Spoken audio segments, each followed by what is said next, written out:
Qu'est-ce que c'est, le Graal? Vous savez pas vraiment? Et moi non plus. Et j'en ai rien à cirer. Regardez-nous. Il y en a pas deux qui ont le même âge.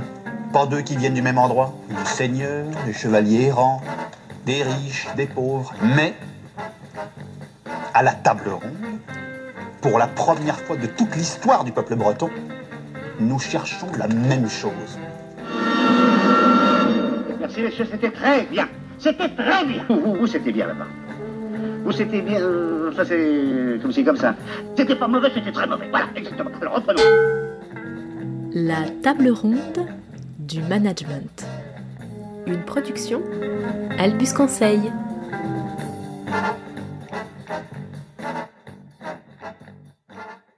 Salut Pat. Salut Camille. Alors aujourd'hui, on voulait vous parler d'un sujet qui nous paraît majeur dans les entreprises, dans les grandes organisations. C'est le sujet de la passivité. Et des manques de prise d'initiative. On y va ? Pourquoi t'as démissionné ? Je vais pas vraiment démissionner. C'est juste que j'y vais plus et puis qu'ils me payent plus, quoi. Pourquoi t'as démissionné ? Ils m'ont proposé plus de responsabilités au sein de l'entreprise. Ils ont bloqué Facebook. Et je crois pas que ce soit la raison pour laquelle on a été envoyé sur Terre. Tu vois, trimer toute la journée pour un patron qui t'oblige à faire des tâches ingrates. Puis je suis pas le genre de mec qui s'adapte à un environnement sous pression, moi. Genre des trucs plein de T'es arrivé à la bourse, tu t'es fait tège ? Ouais.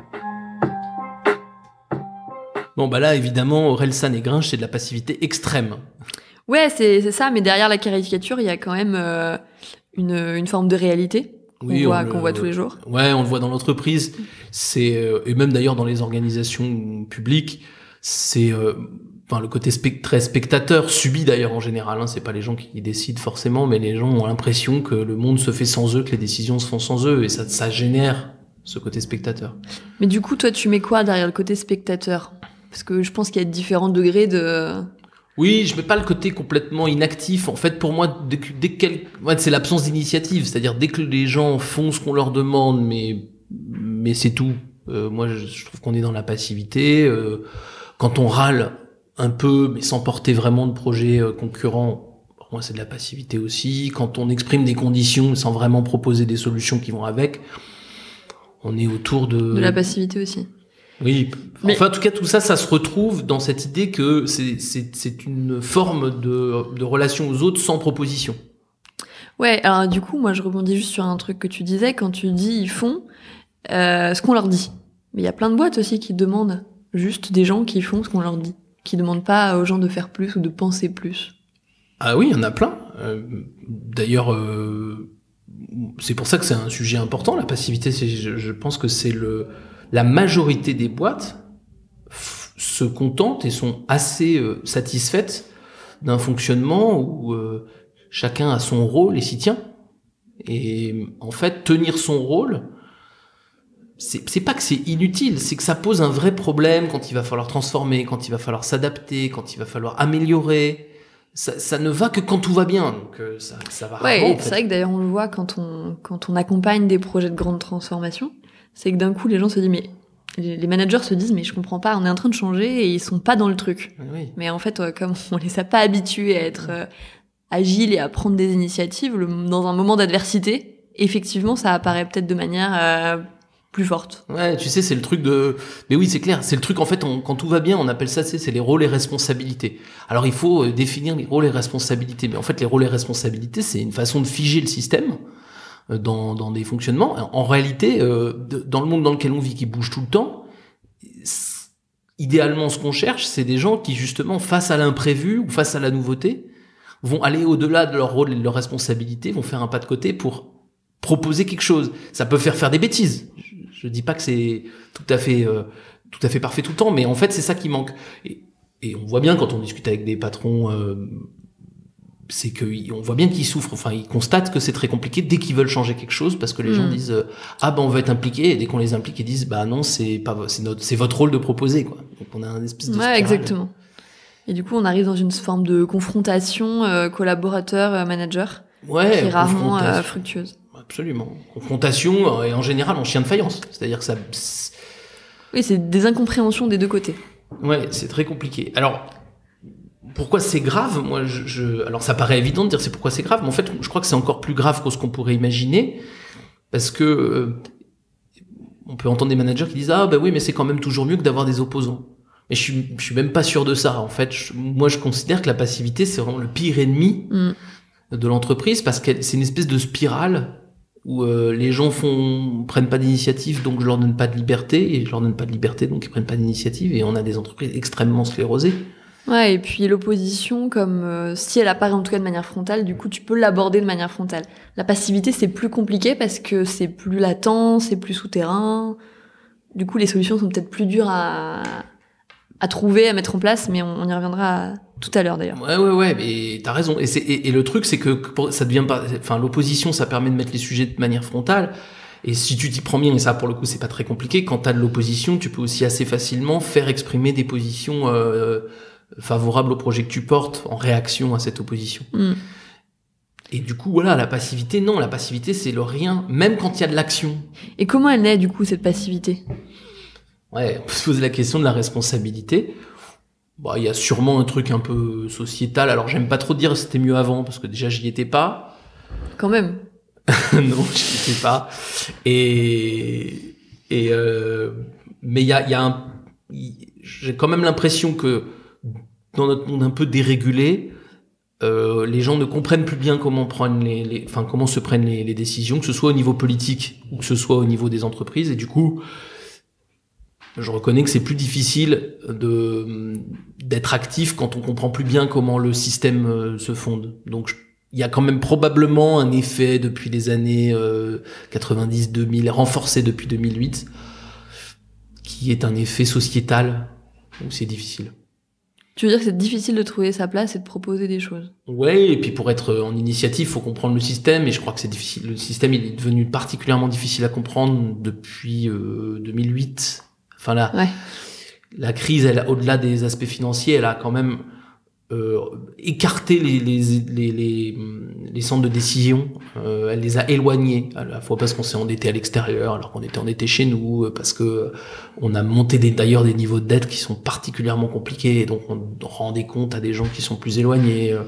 Et puis il y a de sensation, on a vu avec les gilets jaunes qu'il y a des grands gagnants et beaucoup de perdants, quelques grands gagnants et beaucoup de perdants. Donc tout ça, ça pousse pas vraiment à prendre des initiatives, surtout quand on travaille dans une multinationale. Il y a probablement de ça. En tout cas, l'ère du temps, me semble-t-il, est probablement là-dessus. Ouais, on peut aussi se poser la question de savoir si c'est générationnel. D'ailleurs, il y a beaucoup de gens qui se posent la question avec ce prisme-là. Je sais pas ce que t'en penses, Patrick. Moi, j'ai plutôt l'impression que c'est la réaction des gens qui change. C'est-à-dire que je pense pas qu'il y avait plus de gens passifs avant. Mais c'est plutôt que maintenant on accepte moins ça, le fait d'être passif. Peut-être qu'on se pose pas la question assez de sa propre responsabilité, mais en tout cas on se la pose moins, et du coup on a peut-être plus tendance, en tout cas les jeunes, à aller vers les startups pour cette fameuse question du sens qu'on trouve plus facilement. C'est peut-être le miroir aux alouettes d'ailleurs, mais en tout cas c'est possible que ça soit ça qui se passe dans le mouvement actuel. Ouais, là où je suis un tout petit peu mesuré sur le générationnel, c'est que je pense que c'est surtout la société. C'est-à-dire que il me semble qu'aujourd'hui, t'as des gens qui sont des gens de 45, 50, 60 ans, qui vont avoir le même mouvement, juste parce qu'ils ont la même sensation de ne plus avoir prise sur le monde. Et en fait, quand on dit c'était les 30 Glorieuses, enfin les 30 Glorieuses, c'est fini quand même depuis 30 ans. Donc il y a pratiquement plus personne des 30 Glorieuses. Donc je crois pas qu'on ait enfin, je pense quand même que ça touche toutes les générations, mais ça touche les gens qui travaillent depuis, on va dire, 10, 20 ans, de façon très très forte. Bon, après, on peut pas tout mettre sur le dos en termes de responsabilité, on peut pas mettre tout sur le dos de la conjoncture globale de la société, des générations.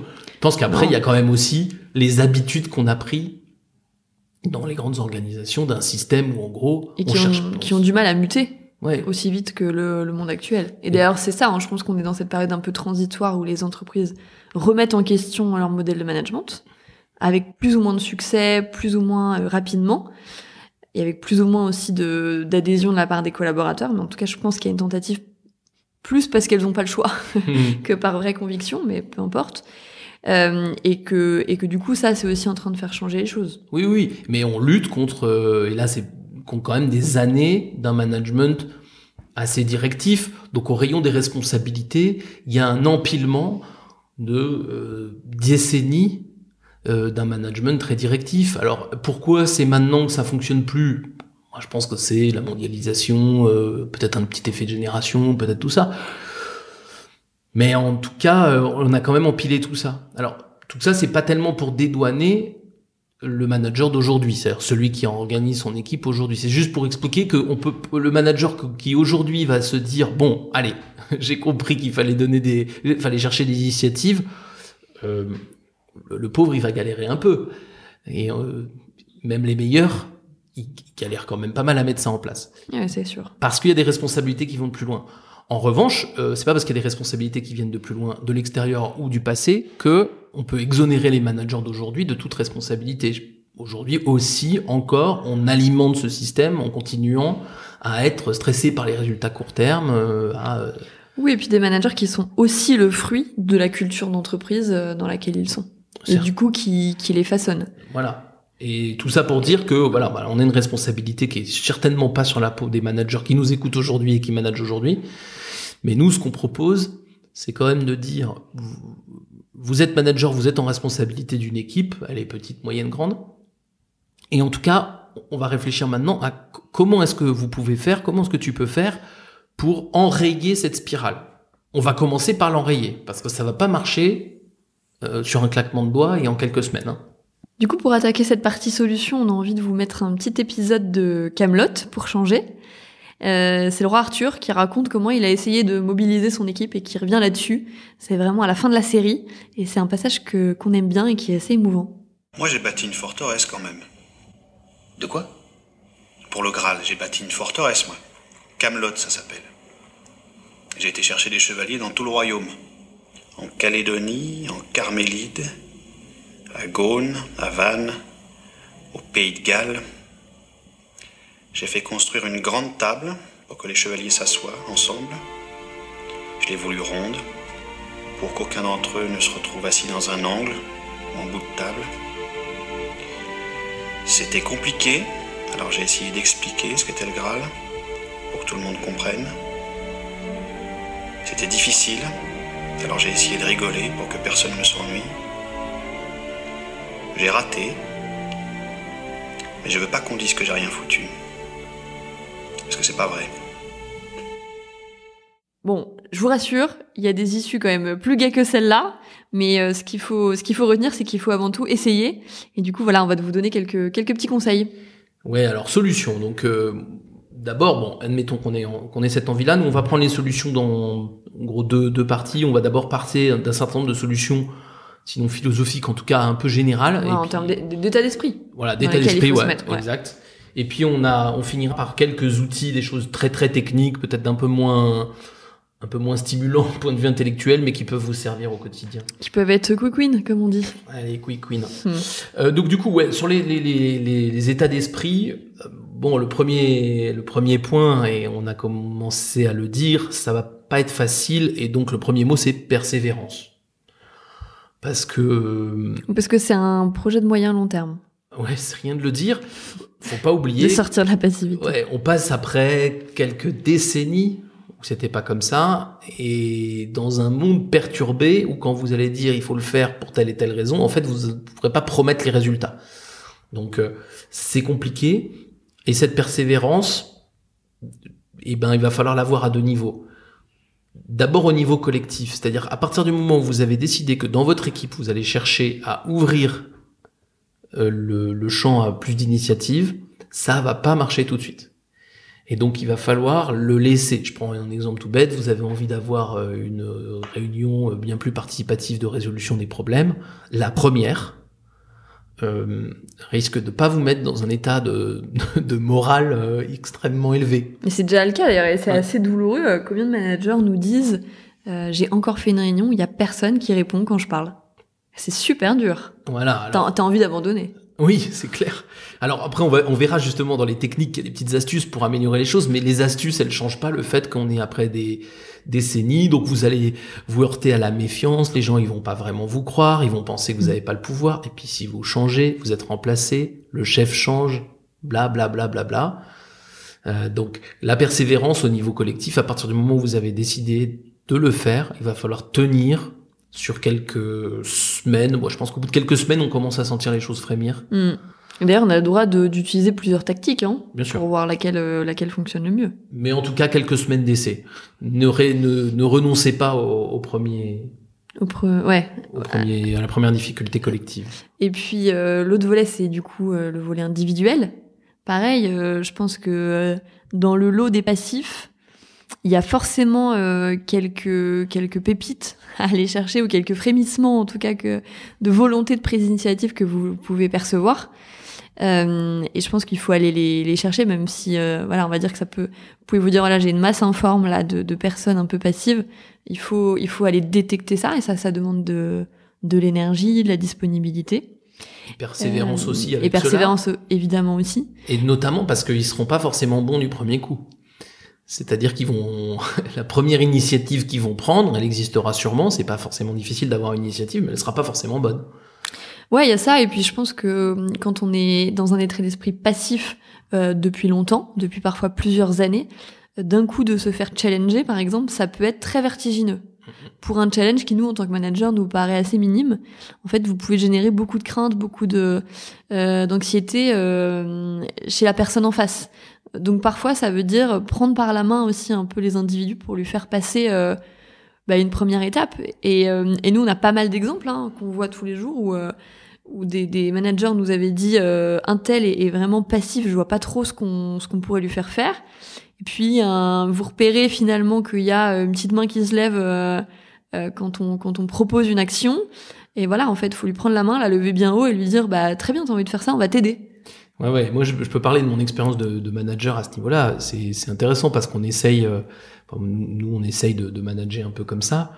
Et c'est rigolo de voir que des fois, on ouvre des libertés et en se disant, ça va générer de l'enthousiasme et des propositions, et ça génère de la peur et voire de l'immobilisme. C'est-à-dire que faut être très, on n'est pas forcément compris.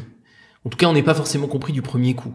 Et faut admettre que quand on veut lancer ça, on se lance sur un sujet où on travaille la maturité finalement, la maturité professionnelle, pas la maturité générale, mais la maturité professionnelle. Ouais, et puis la confiance en soi. Je pense que derrière la passivité, il y a parfois, voire souvent, des problèmes de confiance en soi qui fait que on a peur de prendre une initiative parce qu'on a peur d'échouer en fait. Ouais, on a peur d'échouer, que la marche soit trop grande.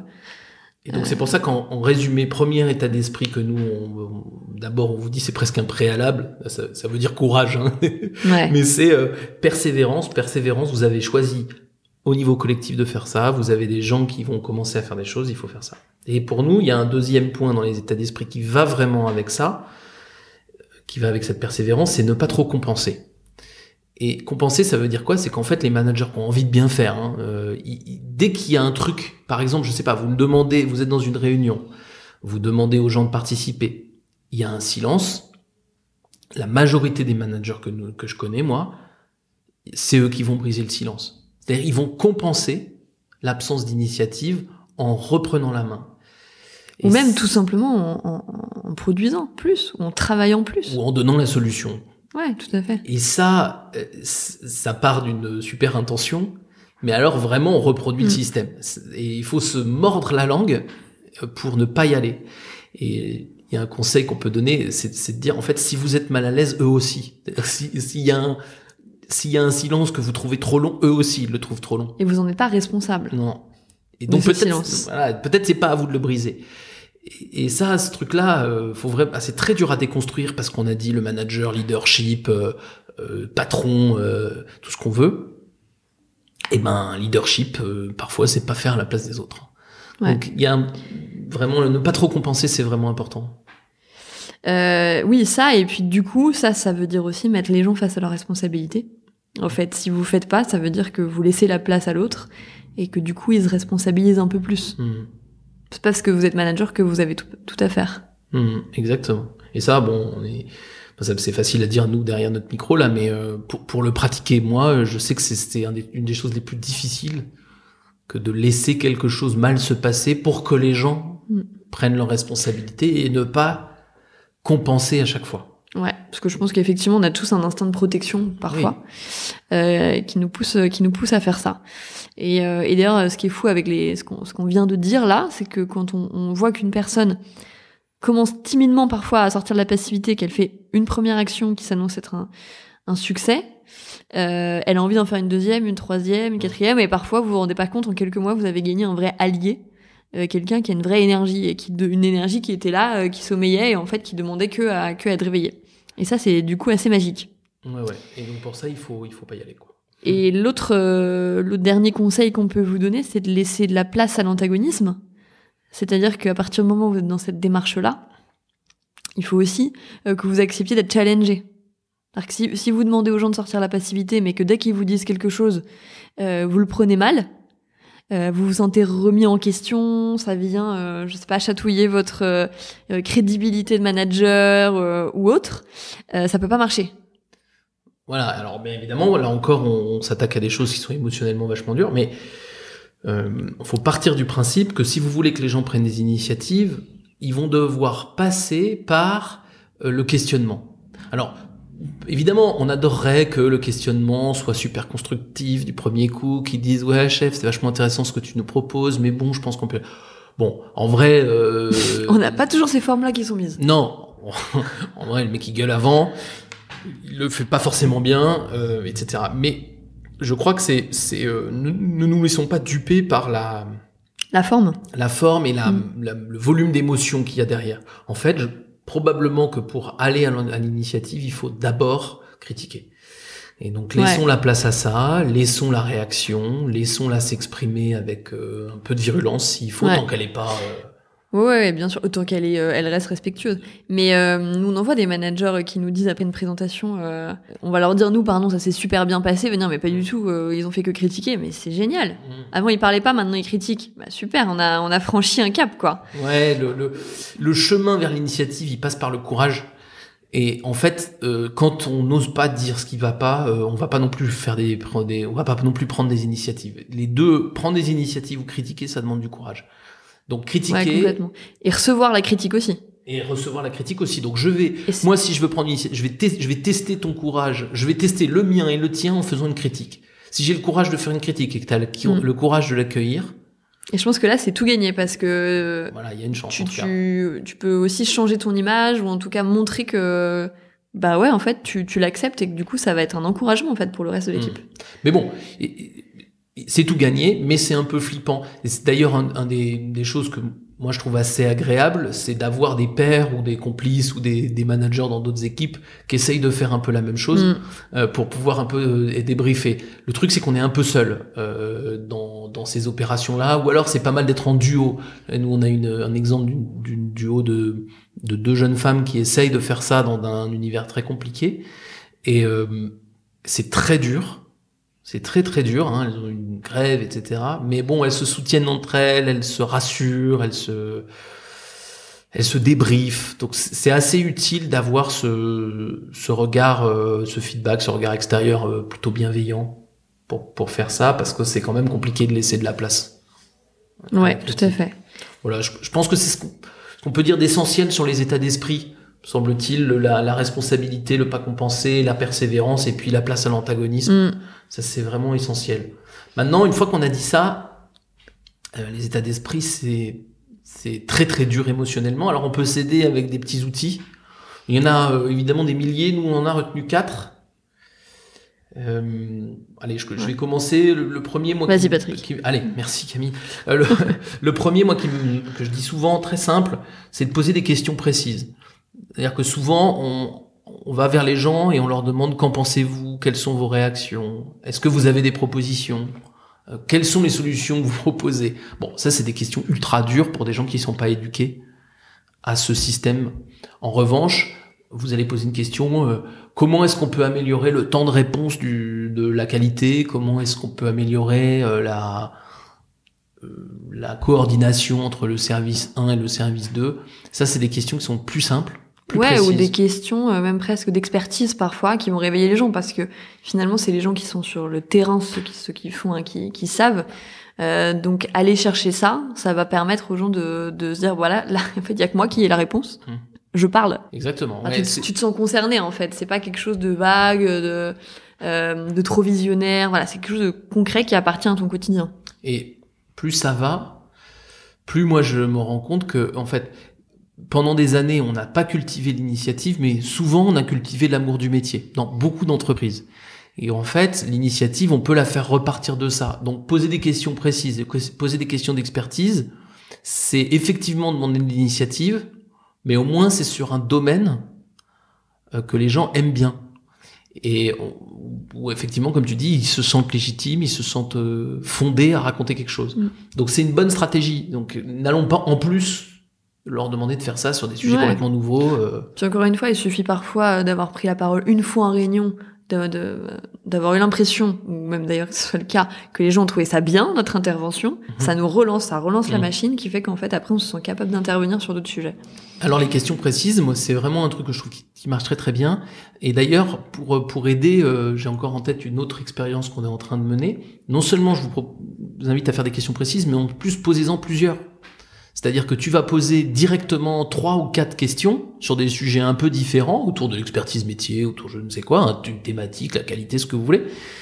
Et là encore, vous allez faciliter les choses parce que, à la limite, je vais pouvoir choisir la question sur laquelle je suis capable de m'exprimer, et puis je suis moins piégé au fait de dire je suis un bon élève si j'y réponds bien à la question, ou je suis un mauvais si j'y réponds pas bien. Si j'ai 4 questions, 5 questions, je renforce les probabilités que les gens puissent répondre à l'une d'entre elles. Ouais, tout à fait.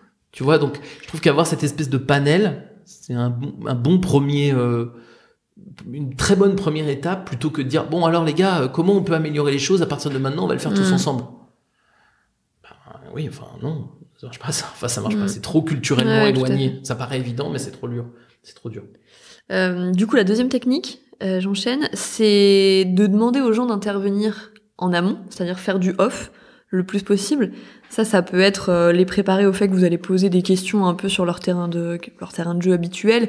Du coup, ils se préparent, il y a moins la peur d'intervenir parce qu'ils savent ce qu'ils vont dire. C'est une première marche. Ou demander carrément à des gens de préparer une presse sur un sujet, évidemment qui est utile pour la réunion. Donc, le stress est en amont pour certains, parce qu'il faut pas oublier qu'il y a beaucoup de gens que ça stresse de faire des présentations. Et voilà, donc ils peuvent se préparer, vous pouvez les aider, les accompagner à ça. Et ça, c'est tout bénef pour la réunion. Ouais. Alors évidemment, on va demander ça à plutôt quelqu'un dont on pense qu'il va dire oui. Vous n'allez pas demander ça à au pire opposant de votre équipe sur ce sujet. Si c'est ça, changez de tactique. C'est ça. On vous renvoie à l'autre épisode sur la gestion des opposants. Non, mais ça c'est important, bien choisir la personne. Mais n'oubliez pas que les choses n'arrivent pas par hasard. En fait, misez pas trop sur la chance. Et donc, on va préparer ça. Attention aux présentations, on va y revenir. C'est très bien d'en faire, mais faut prendre quelques précautions. Mais par contre, voilà, c'est jamais aussi facile d'avoir quelqu'un qui participe que si on lui a demandé de le faire, en fait, en amont. Et ça peut paraître un peu artificiel, mais ça l'est pas vraiment, parce que si au moment où on est dans la réunion, en fait, il a toujours la possibilité de pas le faire finalement, ça marche. Donc on va préparer, tiens, ton opinion, il est vachement intéressant, hésite pas à le donner au collectif, ça va faire avancer le schmilblick. Ouais, tout à fait. Et puis, en général, il y a moins de passivité quand on doit réagir à un collègue qu'au chef, étonnamment. Voilà. Donc, ça peut réveiller le reste du collectif. Donc, on va faire ce truc-là. Alors, vous allez dire, ah oui, ça me prend du temps. Oui, mais ça va vous éviter aussi d'avoir un gros silence après votre question. Ça, c'est plutôt agréable. Ça va effectivement, comme tu dis, pouvoir commencer à générer un débat entre les gens de l'équipe. Et puis voilà, la solidarité envers le collègue, elle peut s'exercer entre eux, ça va pas le faire à tous les coups, évidemment après coup on ira les remercier sans en faire des tonnes, faut pas que ça ait l'air d'être manigancé, mais manigancé entre ne rien faire et manigancer, il y a se préparer et préparer son équipe à une réunion, c'est assez essentiel ça pour le coup. Après, un troisième petit conseil quick win qu'on peut vous donner, c'est de pas verrouiller les présentations. C'est pas de faire des choses trop léchées ou des choses pour lesquelles vous avez tout décidé en amont. C'est de laisser justement de la place pour l'antagonisme dont on parlait ou pour tout simplement les nouvelles idées.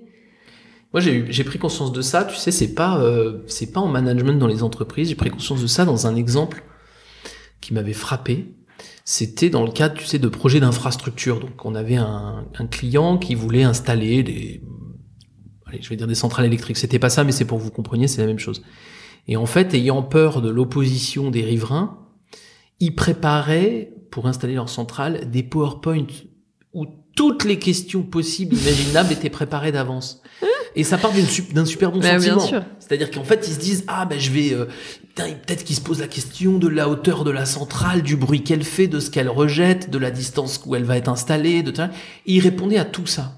Avec des ingénieurs super compétents. D'ailleurs, on mettait le CV pour montrer que c'était pas des charlatans, blablabla. Mais résultat des courses, quand tu dis ça, je le dis sans rien de méprisant, hein, quand tu dis ça au boulanger, au retraité ou à l'habitant du coin, en fait, il est pas compétent pour juger et donc il se méfie. Et en réalité, la bonne technique, c'est évidemment pas de cacher les choses aux gens, mais c'est d'avoir une présentation beaucoup plus simple de la centrale et de ses enjeux, pourquoi on l'a fait et en gros ça va ressembler à quoi. Et quand la présentation est beaucoup plus simple, là, on a des questions. Ils vont poser les questions auxquelles vous seriez préparés. Donc, il s'agit pas de pas préparer les questions, mais il s'agit de pas les mettre dans la presse. Comme ça, après, vous avez un débat. En fait, le débat, c'est beaucoup moins fort si vous avez déjà 70 slides. Et puis après 70 slides, on n'a qu'une envie, c'est que ça s'arrête. Donc, on va surtout pas poser de questions. Donc, on va réduire les slides. C'est très, très important, ça. Moi, je suis partisan de les supprimer carrément, mais c'est plus rapide. Là, c'est quick win, là, comme. Non, mais blague à part, gain de temps, là. On a tellement peur de pas faire sérieux qu'on en met toujours trop, en vrai. Ouais. Alors, et d'ailleurs, trop de sérieux, ça peut faire peur parce que parfois, trop de sérieux, c'est trop de complexité. Et du coup, on peut paraître pas assez accessible, en fait. Et puis, le dernier point, alors qui n'est pas contradictoire avec le précédent, c'est d'utiliser l'écrit. Alors, pas l'écrit du PowerPoint, mais quand vous allez commencer à vouloir faire réagir les gens, une des difficultés qu'on a, c'est la prise de parole en public. Et donc, du coup, on va avoir des gens qui vont pas vouloir vous aider parce qu'en fait, ils veulent pas s'exposer à leurs collègues ou ils veulent pas tout simplement s'exposer en prise de parole en public.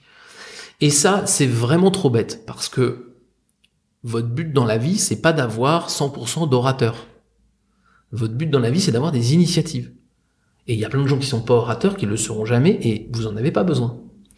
Donc en fait, il faut trouver des systèmes pour permettre aux gens de s'exprimer sans qu'ils aient nécessairement besoin de prendre la parole. Et ça, le mieux, c'est l'écrit. Donc c'est pour ça que les spécialistes d'organisation, les consultants, ils arrivent toujours avec des post-it. C'est parce que ça beaucoup plus simple de poser une question sur un post-it que de se lever devant 40 personnes et d'exprimer sa question. Donc le post-it, c'est vraiment un outil génial. Beaucoup mieux que d'ailleurs l'informatique sur ces points-là, hein, mais l'outil génial d'expression.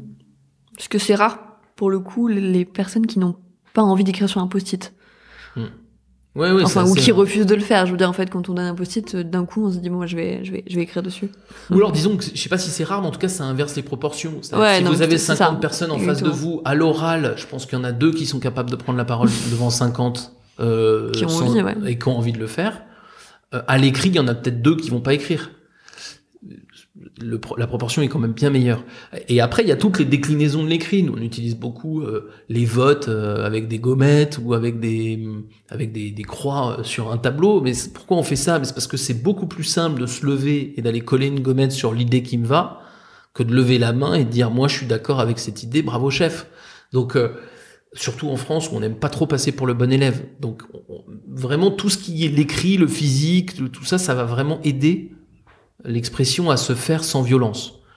Et sans cette prise de parole dont on n'a pas vraiment besoin. Enfin, dans la plupart des métiers, en tout cas. Donc, voilà. Petite technique que nous on utilise beaucoup et qui peut aider vraiment vos équipes à aller mieux, quoi, sur ce plan-là. Voilà, pour les solutions qu'on voulait vous donner.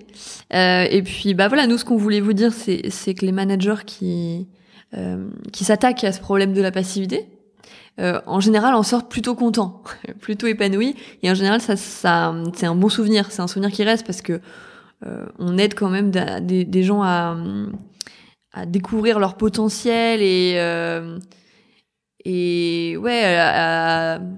à se sublimer, à vivre des aventures différentes. Et ça, c'est quand même assez sympa de vivre ça en entreprise. Et puis en plus, vous pouvez avoir des belles victoires business, en tout cas ou opérationnelles, grâce à ça. Ouais, et d'autant plus aujourd'hui que si vous le faites aujourd'hui dans une grande entreprise, vous serez encore dans les premiers. C'est-à-dire qu'aujourd'hui, il y en a, hein, c'est pas du tout, il y a encore quand même qu'une minorité de managers qui véritablement, régulièrement, font prendre des initiatives ou laissent prendre des initiatives à leur équipe. Même si on se dit oui, est-ce qu'il y en a qui le font de temps en temps? Non, ça, il y en a pas mal, mais en fait, qui l'ont érigé en système, il y en a très très peu. Donc si vous prenez cette décision aujourd'hui de dire bon allez, j'essaye de faire ça, je vais m'y coller pendant un moment, non seulement vous allez y prendre du plaisir parce que ça risque de marcher, mais en plus vous serez le premier, donc vous aurez en plus cette satisfaction d'avoir un peu le sentiment d'avoir débroussaillé un sujet, et probablement vous aurez proposé une solution alternative à votre organisation pour manager. Et donc ça c'est hyper satisfaisant, en tout cas c'est assez chouette. Aujourd'hui on a quand même encore le sentiment que ceux qu'on aide à faire ça ou ceux qu'on voit faire ça sont les premiers de la liste. Donc on n'est pas des suiveurs, on n'est pas les derniers à le faire, et donc on vous encourage à le faire. Ouais, en tout cas, il y a peu de chances que vous le regrettiez. Et pour aller plus loin, On va aller encore un peu plus loin. Pour aller plus loin, on vous conseille d'aller jeter un œil au Wikimanagement, au modèle de l'aventure si vous ne le connaissez pas déjà, et à la rubrique sortir des équipes de la passivité. N'hésitez pas à regarder nos newsletters. La première qu'on peut vous indiquer, c'est vive les projets peu ficelés. Et puis la seconde, c'est si le management participatif est un but en soi. Merci à tous d'avoir été avec nous pour cet épisode sur la passivité, et vous pouvez évidemment venir nous faire un petit commentaire sur iTunes, mettez 5 étoiles, ça nous aide à être bien référencés. À bientôt. Salut à tous. À suivre.